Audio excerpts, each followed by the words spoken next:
the club, the dancers were frozen in the murky haze like an ink-wash illustration in some ancient travel guide through the more disturbing circles of hell. He glanced back over his shoulder and saw the girl, now with wild, outflung hands, teeth clenched in the raging sway of the silenced beat, and whatever crystalline substance still glittered at the rim of her nostrils. Her hair swung across her face and to one side like a raven's wing. Nathaniel could have walked back over and kissed her, and it wouldn't have been anything more to her than a hallucinated spark inside her brain's overamped circuits. He had done that kind of thing before, when he had first started out on this job, and halting time had been a new thing for him. But he'd stopped when the realization had sunk in that whatever he did, the ones he held in the grip of his power would always have something he could never have. There wasn't a stolen kiss hot enough to thaw the ice that had formed around his heart. He walked farther across the locked-down tomb that had been the club's dance floor before he'd willed it otherwise. He looked up at the ceiling's high-domed skylight. Frozen rivulets of rain streaked the glass panes. The storm clouds hung low enough to be edged by the glow of neon from the streets outside. A bright, jagged tangle of lightning cracked the night sky, caught before it could flash back into the dark. He looked back down and stared at the crowd for another moment. He knew he should be getting on with the job, the reason he had come to the club. But the work he had done already tonight, this was the last one, the last name on the list he carried inside his head, had left him more than tired. Envy and disgust soured his guts. One thing to stop time, another to waste it. Nathaniel headed for the back of the club, brushing past the frenzied, motionless bodies. He knew without glancing over his shoulder, he'd seen it before, that he'd left something behind. His shadow was still there, caught where the reddened light had still been in wave motion before he'd stopped that as well. He kept walking, shadowless now.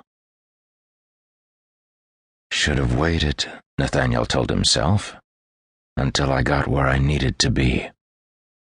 That was one of the main problems with stopping time. If people were in the way before, when they were still moving, they were 10 times as much of an obstruction after they'd been frozen in place. Especially someplace like the back of a nightclub, where people went to do the things they didn't want to be seen doing in public. He squeezed past the inert, inconvenient bodies in the tightly packed corridor behind the stage. Some of them were caught against the walls in full-on stand-up sexual passion, hands and faces all over each other's sweating bodies. They probably wouldn't have noticed him pushing his way past, even if all the world's clocks had still been ticking. There were others, more furtive and hyper-aware of their surroundings, their paranoid, over-the-shoulder scans of the darkened space stapled to their visages by Nathaniel's power. Beneath the dangling light bulbs and the asbestos-wrapped ductwork, they stood trapped in tight knots, their hands caught passing folded wads of money and receiving little foil-wrapped bundles in exchange. He managed to get past the various deals going down, both sex and chemical-driven, all the way to the toilets at the rear of the building. He shoved open the men's room door and stepped inside. More bodies were frozen in place. Some of them were caught hunched over the white porcelain sinks, vomiting up the hard kick of whatever they had purchased in the corridor outside. Others splashed cold water straight from the taps into their smoke-reddened eyes. Nathaniel stood in the center of the tiled space, searching for someone.